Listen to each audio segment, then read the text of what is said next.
This empty pool, pretty cool spot out here on the water. Got it emptied out, poured some foam. The last video, if you saw that, check it out. If not, go ahead and subscribe. You'll get notifications for this and other projects.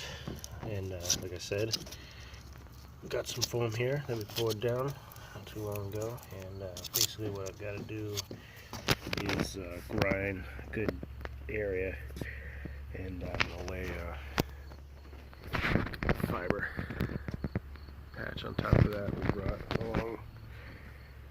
So I'm going to go hop to and do that.